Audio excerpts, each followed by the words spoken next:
everybody. Ray from the Alconauts here, and I am joined by my counterpart, Paul. That guy. That's what they call me sometimes. Absolutely. So we are back for episode number 3 of Poor Decisions live with the Alconauts. Got some special stuff for you today. Got a special Today guest. we're going to be, and we're going to be talking about home brewing. I know everyone out there has thought about it, but the question is, can you do it? And of course, as the Alconauts, we haven't particularly done home brewing ourselves, but we, as Ray had mentioned previously, we have brought in our local hometown expert, Richard. Let's see if we can, here he comes. Hey, Richard, welcome to the show. How's it going? Not too bad, not too bad. Like I said, home brewing, a lot of people thought about it. A lot of people want to do it, and we're going to count on you for some expertise as you give us the lowdown about how home brewing works and how feasible is it for the average Joe like me or Ray to be able to do it. Just give you guys a little bit of background. Home brewing allows enthusiasts to experiment with different ingredients, recipes, and brewing techniques to create a wide variety of beers, as Richard would know. And it's a hobby enjoyed by so many across the world due to the satisfaction of crafting one's own beer and the opportunity for creativity and experimentation. Is this why you got into home brewing, Richard? I would say that many years ago, like we're talking 30 years ago, it was because I was a poor university student, and home brewing was a cheap way to get some beer. But nowadays it's more about, the creativity, quality, getting something that you can't get somewhere else. Yeah, and a lot of it's about sharing it with friends and just the enjoyment of the process as well. All right. Well, you know what? In regards to home brewing, I guess the number one question most people want to know is, how do you get started? Okay. It can be as basic entry level as you need it to be. Generally, you're going to start with some basic equipment, a bucket, some cleaning solution, some kits, and you can just start from there. You can just use your household, do it in your kitchen, use your stovetop, just buy a kit, which comes with everything you need, and then just add some table sugar to it. And after that, what you'll find is there'll be certain tools or accessories that you're going to want to get to streamline the process, speed it up, and then you'll add on extra ingredients and build from there. So I would say that most people are gone that route because you don't really know what you need until you started. Okay. Yeah. Ray, you wanted to add something? Well, yeah, I was just going to say, Richard hit all those right on the head. I did a bucket brew myself. Wanted to try the process. It was interesting. I did it from an extract. It's basically a giant can of molasses. It almost looks like. Yeah. And you dump it in the bucket. Add the water. Add the sugar. Set it aside. Yep. Yeah, and it can be that easy, and with a few careful steps, you can come up with a decent quality beer. What you're limited by, though, is the ability to control temperatures, how you're going to deal with it once it's been fermented, and all those sort of things. So it depends on what style of beer you want. Like if you're looking to get into something like drinking like your regular lagers and stuff like that, doing that at home can be actually quite difficult. Whereas if you're just happy with a simple ale, then bucket brew can be just as good as many other processes. Okay, let's take a step back here. Let's say I want to make an ale. I'm Joe Schmo, and I walk into like Home Depot. What can I buy from Home Depot or Lowe's or Rona that would allow me to get started on this? You get yourself a 5-gallon food grade bucket with a lid. You can get yourself some tubing, just clear tubing, and the only thing you probably have to go to either a homebrew shop, or even you could go to a winemaking shop and you need some kind of an airlock. You take your lid, you cut a hole in the top of the lid that will fit the airlock into with the bung, and then some cleaning solution. You can there's a little package you can buy, and that's basically it. You can get started with that, and then a kit. Okay. And you're looking at what kind of cost for startup with that? Bucket's going to be about what, $10. Some tubing, $10. A bung, $5. It can be that cheap for your startup. Wow. The bigger cost would actually be more in what you're going to do with the beer once you've made it. So how are you going to bottle it? Okay. So okay. we've started off using like Grolsch bottles. So we knew somebody that worked at the local recycling place. They collected Grolsch bottles for us when they were coming back. So we got those, and you can just reuse those over and over again. You just clean them each time. But other than that, you could use 2-liter pop bottles if you wanted to, and so you could just recycle those, and you could make your beer in that if you wanted. Oh, okay. Okay. Wow. So realistically, if you want to just try it out, the cost to entry can be really like we're looking like under $100. Oh, easy. Yeah. Yeah. And that would be, I think that's about around what Ray spent when he did his.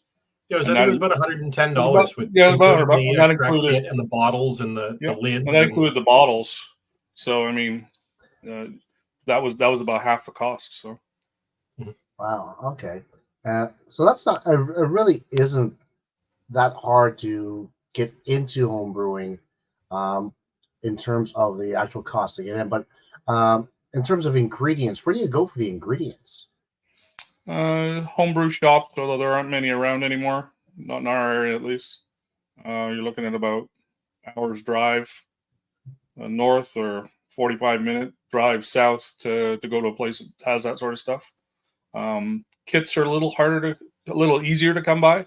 I mean, you could just order those online, get it delivered, or some winemaking places will sell the kits.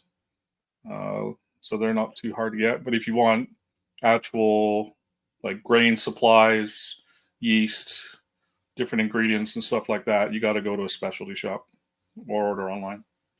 Okay. Yeah. Okay.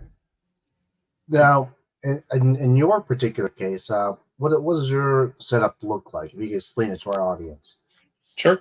So over the last few years, I've carved out a space in my basement where I've set up. I have a 10-gallon Brewzilla system. So that's an electric-powered kettle. So it's a giant silver pot that basically has temperature controls on it. And they call it a brew in bag process. So you just have a bucket with inside the bucket. You put all your ingredients in there. You soak it in the water, the warm water, hot water, to extract all your sugars, extract all your flavors. Take drying those ingredients out, boil the liquid, and then I've got an area set up with extraction fans and stuff like that, so it doesn't steam up the place. And then once that's done, you transfer it to your fermentation vessels. So you've got large 5-gallon, 10-gallon fermentation vessels. I put those into a freezer that I've converted over to temperature control with it's like a $45 temperature controller. You just plug it into your freezer, and then you can ferment in there keeps exact temperature you need. And then from there, after that, I've got it set up so that I can keg my beers. But we've done bottled beer in the past as well, so we can do it either way. But generally, we keg because it's a lot less labor at the end, rather than having to fill each individual bottle. You're just filling basically one big bottle. Big time saver, eh? Yeah. So, in terms of your setup, like, what kind of cost does that look like to the average guy? To get to the point where I'm at, Hmm. probably about $2,000. So it's That's not about Well, terrible. that's not too $1,000 bad. $1,000 for the brewing equipment, and then it's probably another $1,000 for all the other, all the ancillary stuff. So basically, Right. if everyone just tells their wives they don't really need that new washer and dryer, you're pretty set. Yeah, sure. Yeah, that'll work. Sell it Or for will scrap. So, Okay, so so let's. does that include the kegs, the kegerator, your all of that stuff? Would you? I would say that would include a couple of kegs. Okay. Your kegerator would be separate. Again, it's going to depend on how you want to dispense. So I mean, I converted a freezer over to a kegerator. I mean, the freezer was a couple $100, like a chest freezer, and then the supplies to build it out are quite a bit though, because you've got your taps and your all your tubing inside and your regulators, your CO2 tank, all that sort of stuff. That can add up to be quite a bit. But the one nice thing about it is you will reach sort of a tipping point where you've got enough equipment that you can do pretty much anything you want, and then the only thing that you're going to be spending on after that is replacing the odd part and buying your supplies, just to your grain, your hops, and your yeasts. Right. And I assume like the most important thing is making sure that all your equipment is absolutely clean. It is the most important thing. Yes. In fact, a lot of people romanticize making beer, but it's mostly just doing dishes. Yeah. God, It's 90% cleaning. Yeah. I can see the value in the clean, and I've heard that it's basically if you do not clean properly, that can really jeopardize your brew. Yeah. If you get any kind of infection, either from an old yeast that's still kicking around or wild yeast that are in the air, then you could spend your 60 or 50 or $60 on your materials, and then it just becomes vinegar. Right. So now you've wasted 50 or or 60 worse. bucks. Yeah. Yeah. You could have gone out and bought, a case and a half of beer and drank it. Yeah. Don't ever think that, making beer is homebrewing is cheaper than buying beer. So It's about break even. getting into that, what happens when you make a mistake? I'm pretty sure that's kind of the things that kind of stop people from really making that step forward. Is Yeah. what if I screw up? Well, you're probably not going to end up ruining it right out of the gate. Like, it'd be pretty hard to make it undrinkable. It might not taste great. You might have some off flavors. It may go sour at worst, probably. Unlikely to make you sick or anything like that. Our biggest challenge that we've had as far as mistakes was not cleaning well enough and not cleaning all the components. So where we may Really? have been spending the time cleaning the kettle, but we have a piece of equipment called a counter chiller, and we weren't doing that extra step at the end of the brew and cleaning that to the degree that we should have. And we've also discovered that there are essentially two components to cleaning. There's cleaning and then there's sanitizing. And I don't think we really understood the difference in the beginning. We were sanitizing everything, but we weren't necessarily cleaning everything at the end of the process properly. So Did you explain the difference? So sanitizing would be making sure that there's no microbes, whatever yeast, spare yeast kicking in. You putting in your bucket. You make sure your bucket's clean before you use it. When you do a brew, when you're using the kind of equipment I have, a lot of the stuff is circulating through the system, and you get a buildup of crud. You get different things that'll get left over, and it'll collect in different spots. And then even after you've maybe rinsed it or even run soap through it, that stuff will still sit in there, and it can collect and then you'll get some bad stuff growing in there. And then the next batch that you do, even though you may sanitize it before you use it again, that stuff's still in there, and then it'll infect the batch.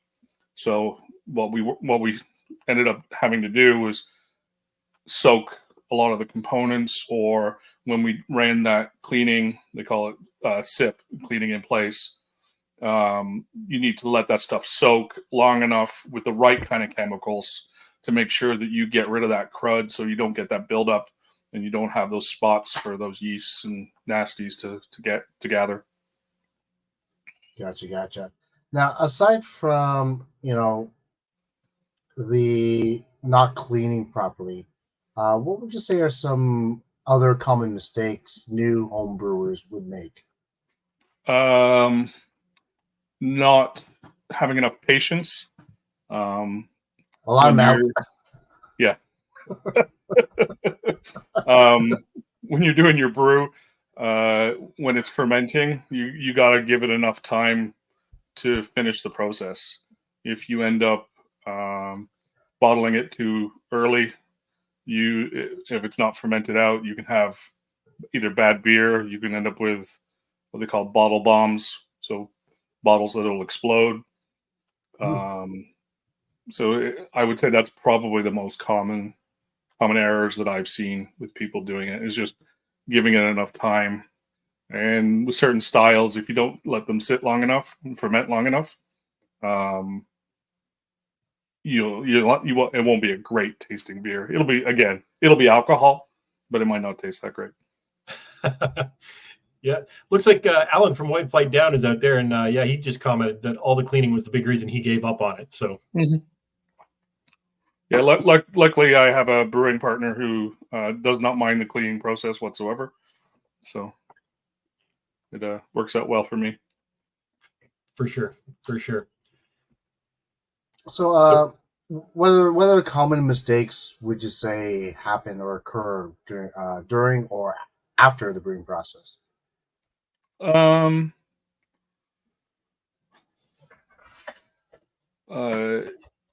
if you're bottling, making sure that you add the correct amount of priming sugar to your brew. So they sell little tablets you can get, and you can drop one in each bottle if you're bottling it, or you can add an amount of sugar to the bucket.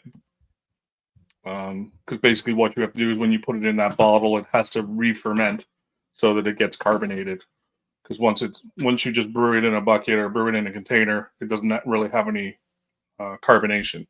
So if you don't get that amount of sugar right, again, you'll end up with something that's overcarbonated or undercarbonated. On top of that, I would say storage. So making sure you're putting your bottles somewhere where they're temperature stable. Like, you don't want to be putting it either too warm or too cold. That can affect all those sort of things as well. Now you're talking in terms of the fermentation process, or just general storage after finished bottling? Both. Oh, okay. Yeah. Fermentation, temperature control is probably the most important thing if you want to make great beer. Okay. Now, I guess another question I would ask is, how do you know when the beer's ready? So, the easiest way, or the best way, is to take a sample or successive samples. When you make the beer initially, before it ferments, you take a measurement of the amount of sugar that's in the liquid, and you're aiming for a certain amount of sugar, residual sugar left over once it's done fermenting. So you've got a starting amount and then an ending target. So what you can do is you can take successive readings. After a few days, you can take a reading, see where it's at. Once it stays at a consistent level for, say, 2-3 days in a row, generally that means the fermentation's done and it's ready to go. And would you use a particular tool for that to measure that? Yeah, you'd use a hydrometer. Okay.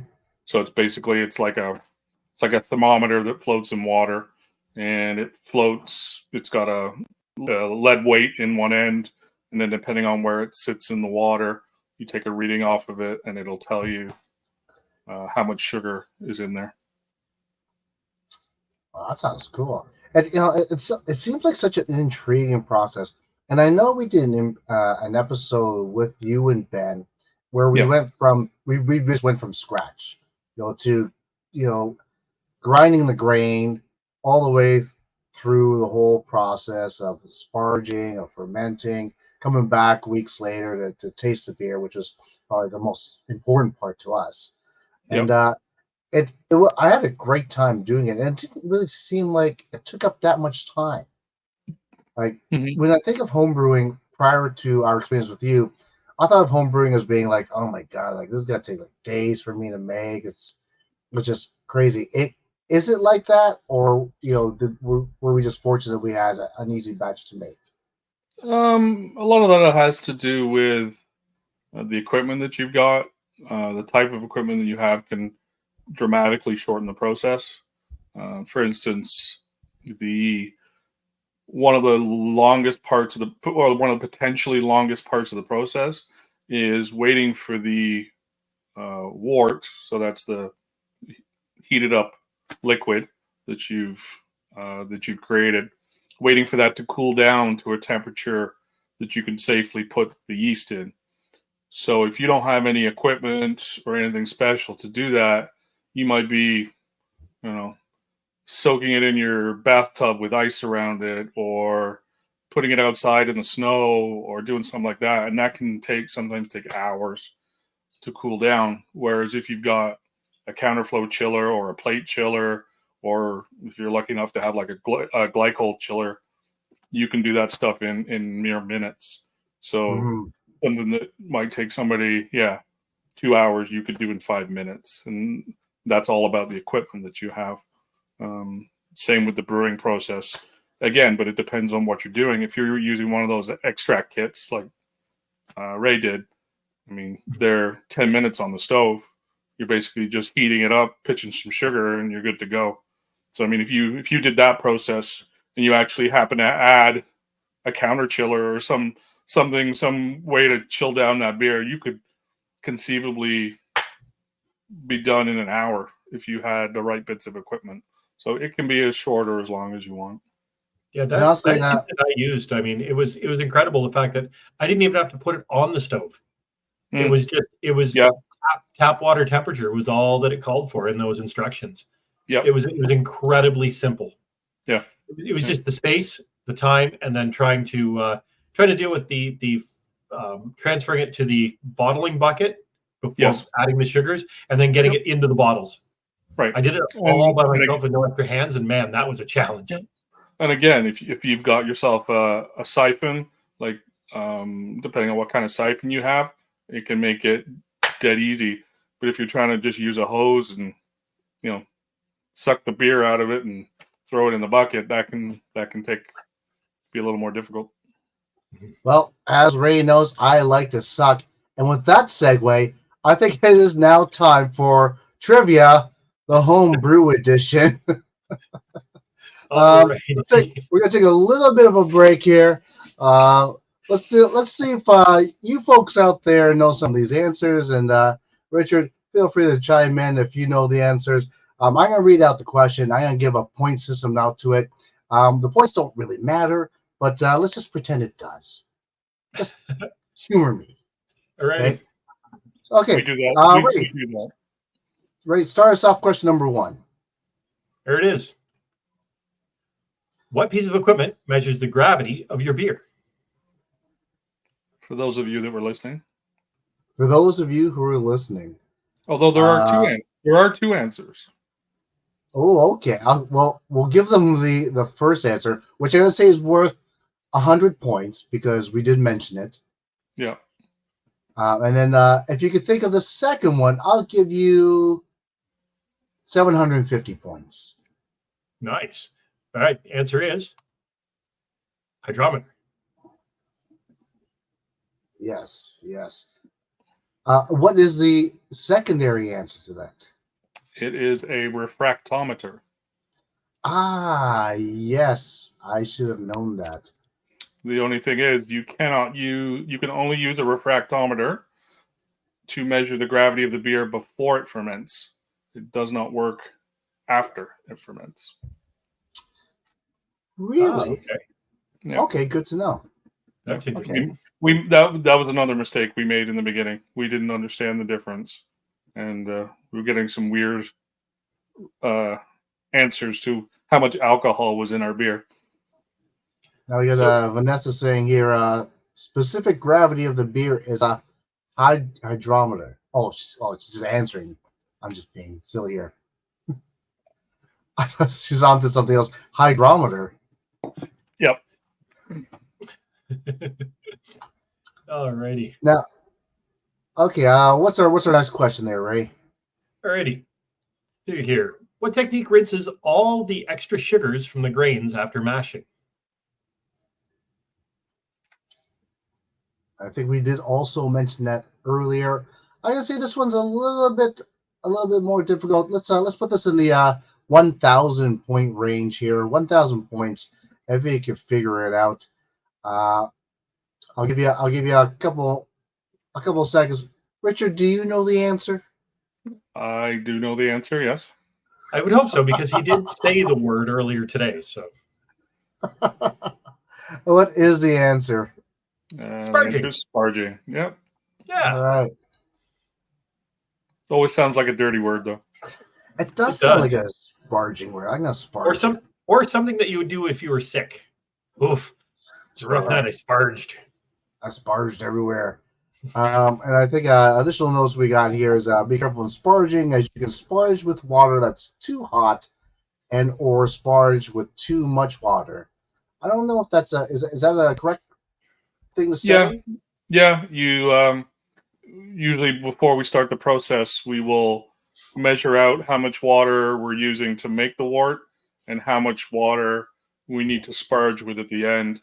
And the addition of those two amounts of water, you want to end up with a certain target amount of wort when you're done. If you just kept putting more and more water through it, it would essentially dilute the whole amount, and it would be too weak.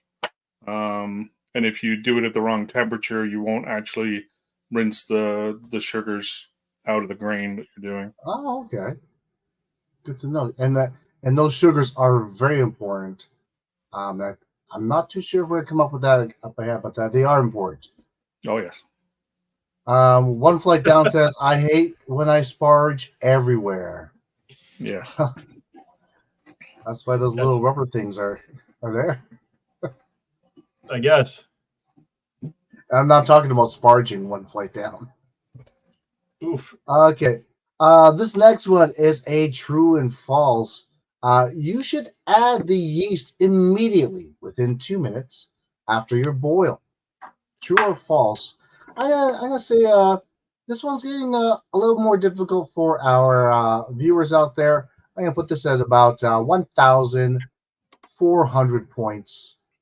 True or false? You should add the yeast immediately, and it's in brackets, within 2 minutes after your boil.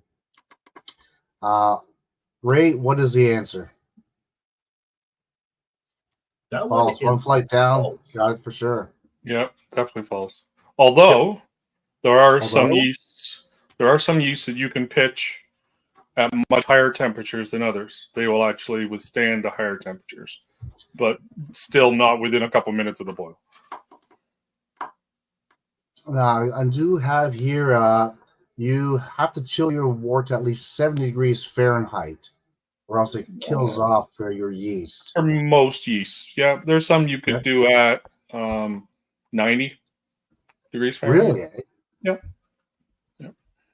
That's hot. Can be.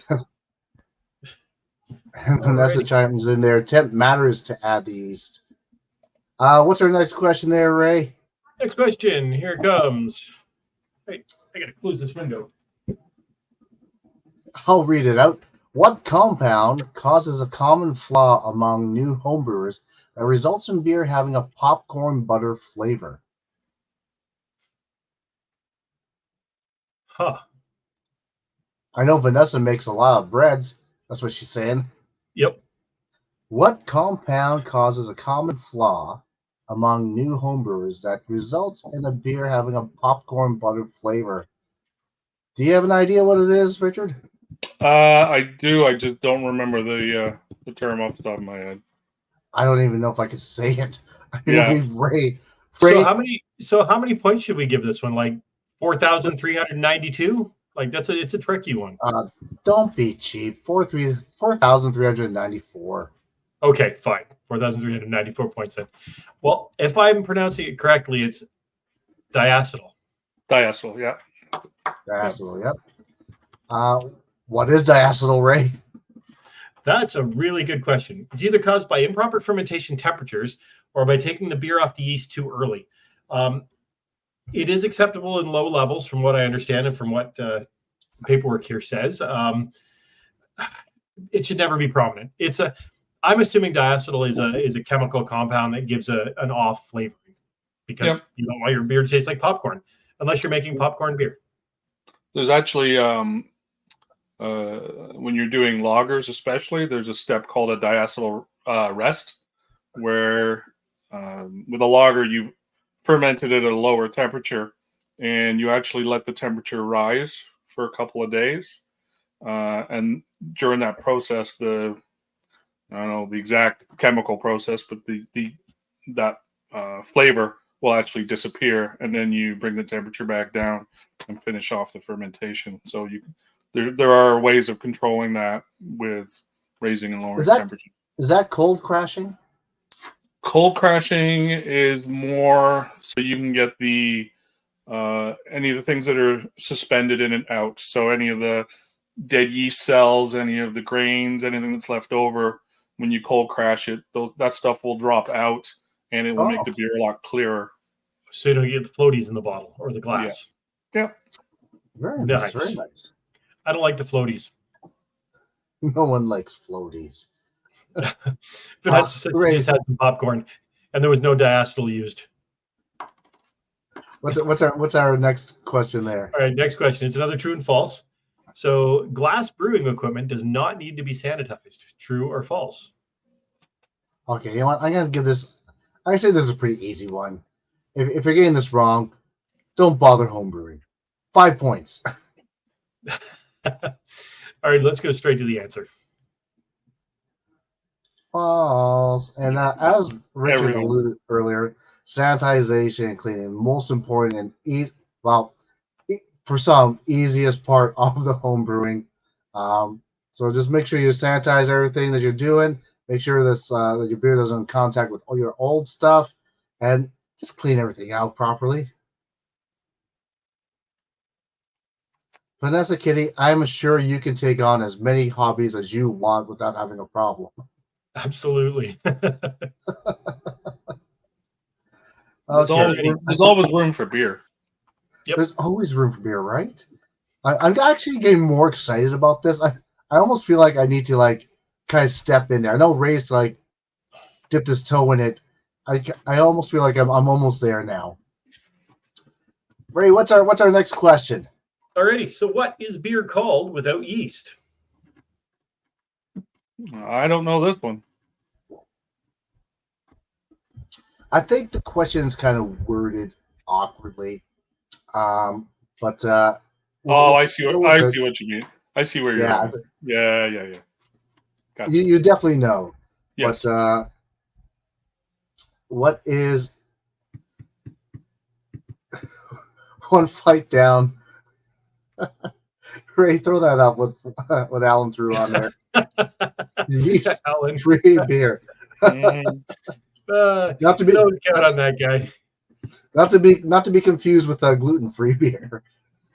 Ray, what's this one over here? I'm gonna say this is what was worth $500. It's wort. Dollars. What do you mean dollars? Sweet. No cash will be given away during this show. Whoa! We didn't. No one said anything about cash. He said it was worth $500.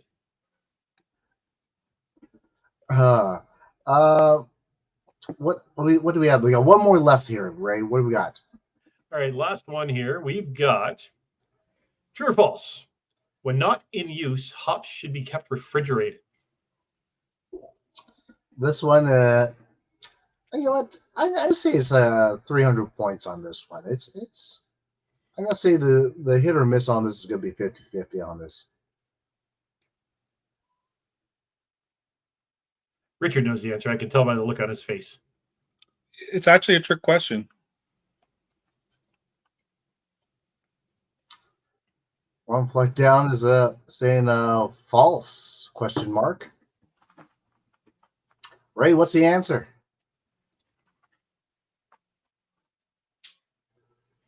Yep. It is true. You could keep them frozen. Yep. You could keep them refrigerated. They won't keep as long refrigerated unless they're vacuum packed. Correct. I would actually say vacuum packed is way more important than refrigerated. So could you have a vacuum packed and not refrigerated? No, but you'll get way more longevity out of it if you do both. I'm just trying to keep the oxygen out of it. Yeah, exactly. And then the other option is you could just pick it right off the vine and put it in your beer from there. Which is a fascinating thing because you, sir, actually grow your hops in your backyard. Yep. Yeah, I'm doing it a few years now. That is awesome. What I want to say is, Ray, could you throw into the comments our email address? Vanessa Kitty, we need your address so we can send you our prize from that time that you won a prize. And for this session, we'll be putting out a prize as well. A vinyl Alconauts sticker. And so anyone who's been scoring in there, and even if you're watching this not live, either throw in a comment or throw in your score, and we will put you in a draw for a Alconauts vinyl, and we will mail it out to you no matter where you live. But getting back to the home brewing, as I mentioned before, Richard, you grow your own hops in your backyard. How easy or how difficult is it to do that? It's a process. It takes a few years to get established, like a lot of plants do. They got to be in the ground a few years before you get a decent crop. But even the first year that I put them in, I got a few hops off of them. I've actually relocated from one home to another, and one of the conditions on closing the house was that I was able to go back in the spring and dig up the hops that I'd left in my garden and transfer them to my new house.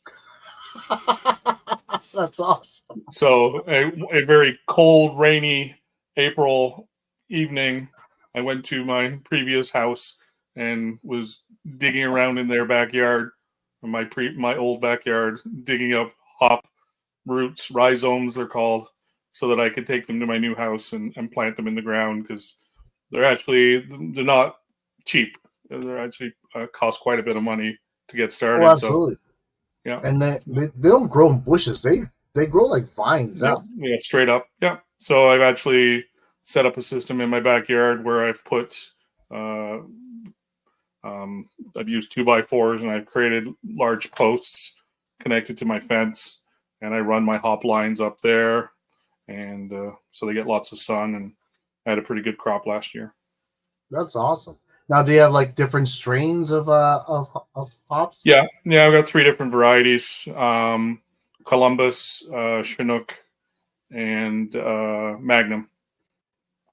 I'm just gonna raid your backyard. Well, if you go on the back side of the fence, you'll be able to get some without having to come in the yard. So good to know. Yeah. I'm so in. All right. It's so realistically, like, it's a sustainable thing that it's an interesting hobby, in that you can do so many things with it, not just along the lines of the beer, but getting back to you growing your own hops. Yeah.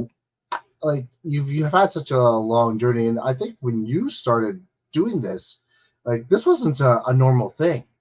Like, it wasn't well known. I know in 2013, Alabama and I think Missouri just legalized homebrewing. Yeah, yeah, it's very much a jurisdictional thing. There's still some countries in the world where it's actually still illegal to brew your own beer at home. So Wow.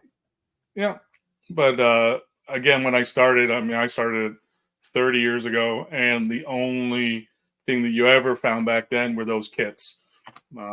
Homebrew shops were, I mean, there might have been one in one of the big cities, but there was nothing locally.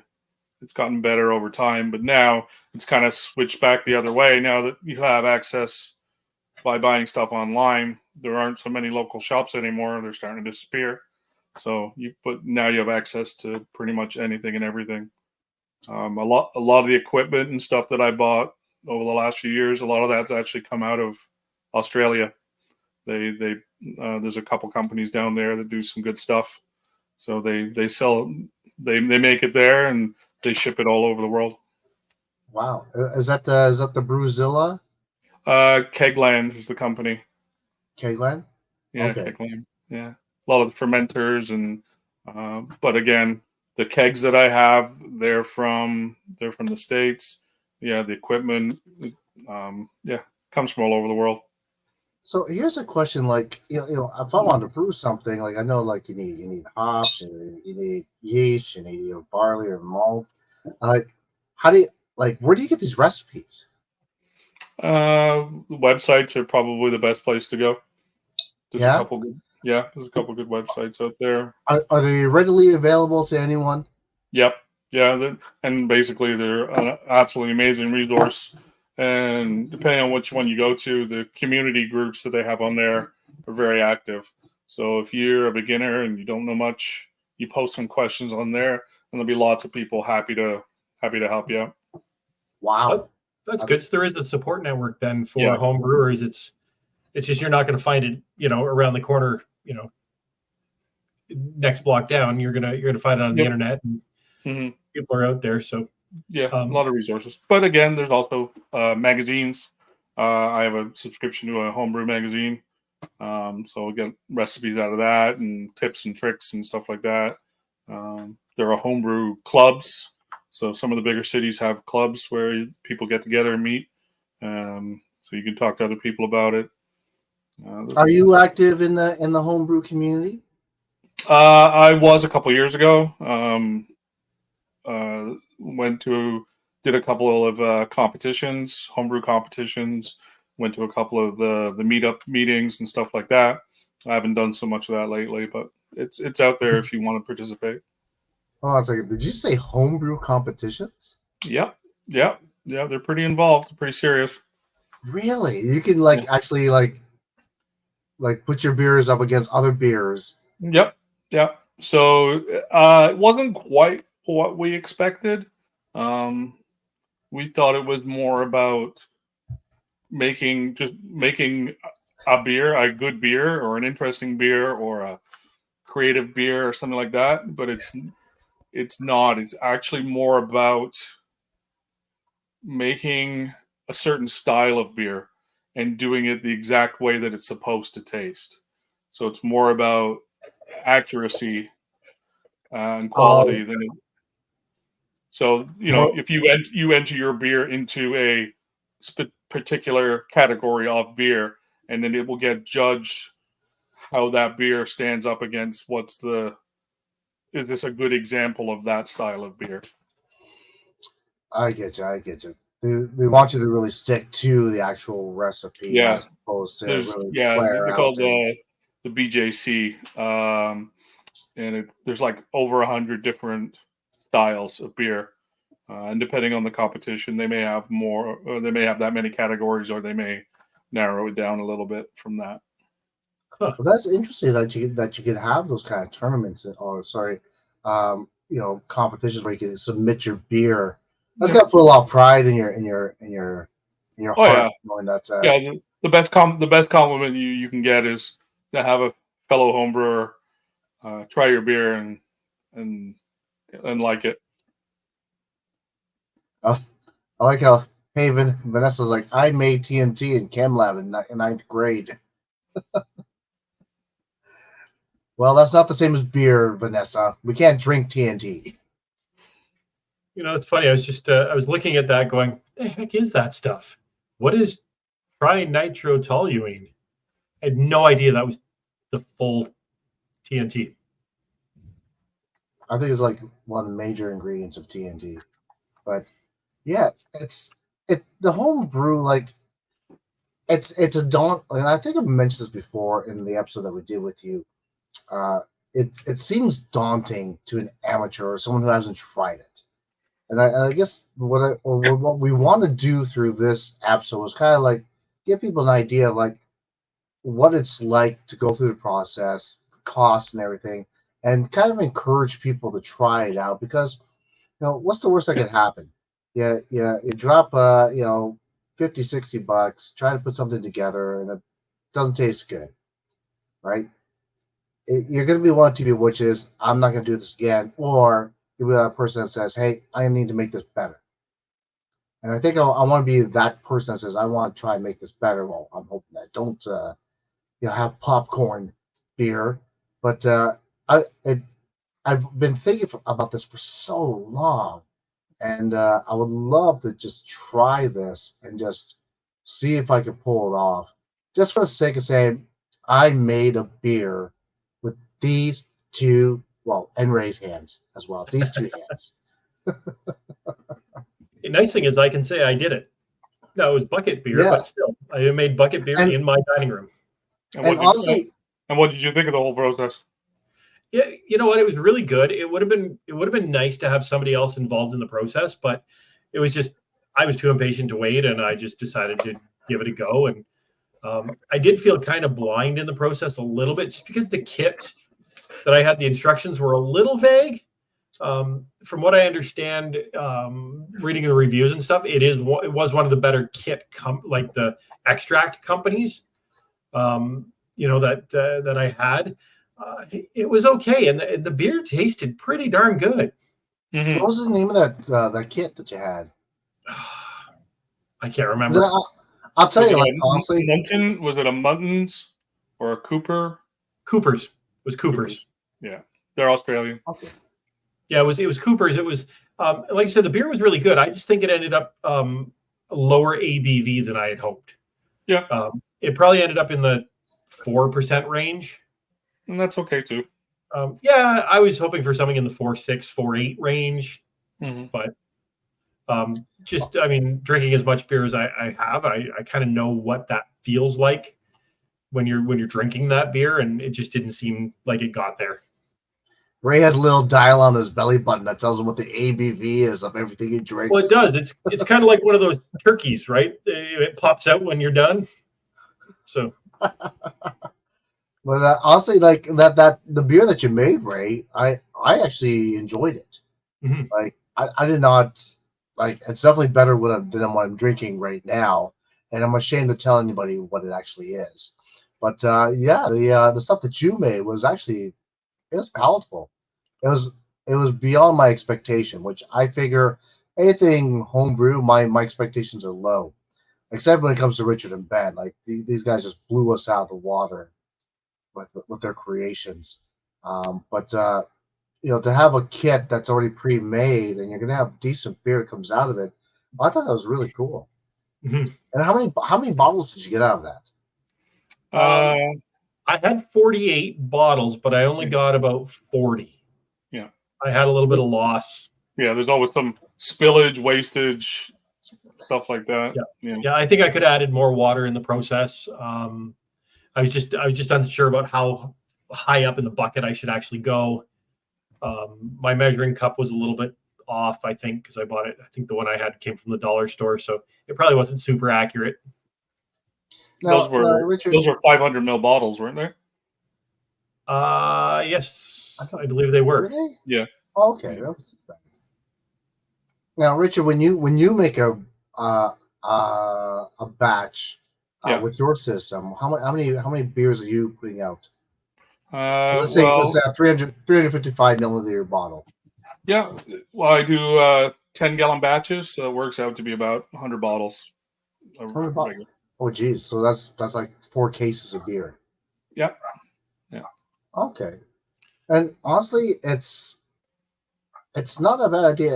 And I think well, last week Ray and I were talking about buck a beer on our live cast and where the frick it went. I almost did a sweary. I didn't this time.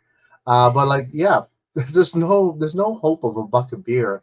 And what I think they just stopped from increasing the taxes on the excise for the Hmm. breweries.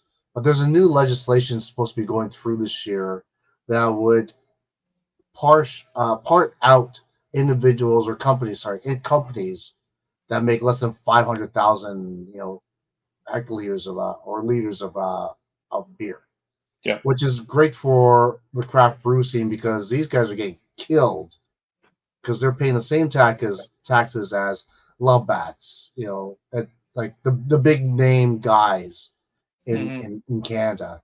And it's ridiculous that they have to go through that. And it's Yeah. why we're losing so many companies. I think, what's the number? I think it's like 62% of craft breweries that were making less than $5 million went went under. Yeah. It's Well, I just mean, crazy. this might actually drive more people to try home brewing if the prices of the stuff keeps going up.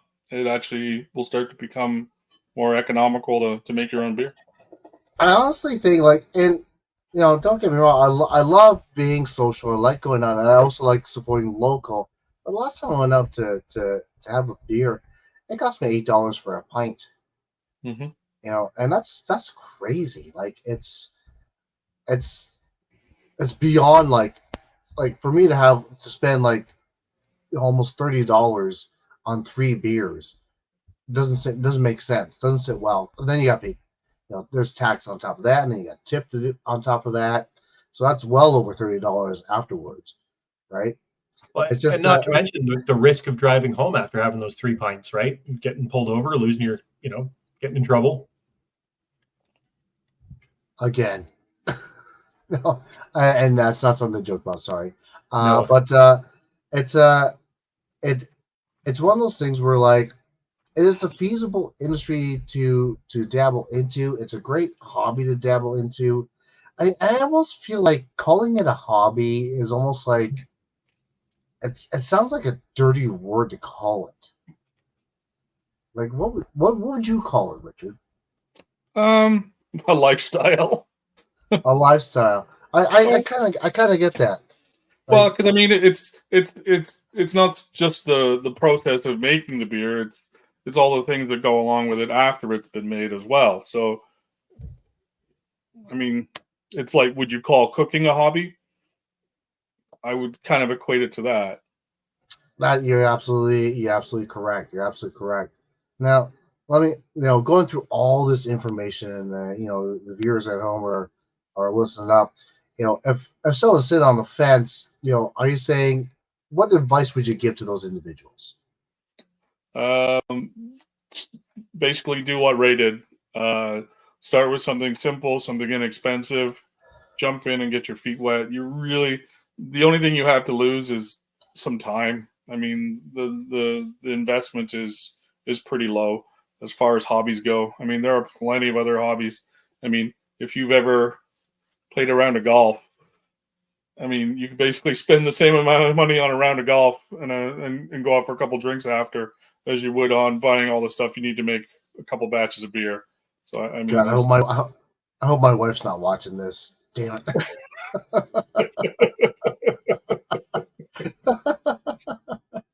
I Well, mean, but going out for dinner, going out to a concert, anything like that, we spend way more money on things that aren't nearly as involved or as interesting or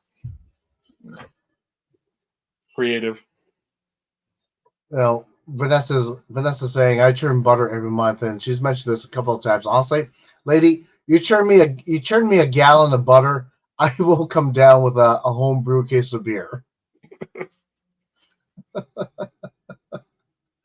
Uh, it's honestly, Richard, I think it's been very eye opening in terms of this whole conversation. I really do appreciate you jumping on with us and really talking it out. And I hope whoever's out there listening or watching, hope this inspires you to try it out. If you got the time, if you've got the money, it doesn't seem like it's a large investment. Why not try it out and let us know whether you do or don't. I'm kind of thinking I need to get I should, because I'm an Alconaut, right? I should just jump right into this thing and really get into it. But it just seemed like my brain is always thinking like 20 steps ahead. And that's when the step is, this beer sucks.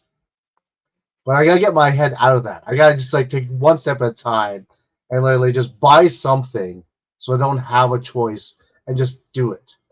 I think that's what I would say is just do it and don't think that far ahead, because that's what stopped me so far. Yep. Like I said, What are your thoughts, Ray? Yeah, I agree 100%. I mean, yeah, you can think about something and think about it and think about it and think about it. And then, a year down the road, think, oh man, why didn't I try that? Why didn't I do it? What did I have to lose? Just give it a go. Jump in, give it a try. Worst case scenario, you end up with some vinegar and a couple of bottles, whatever.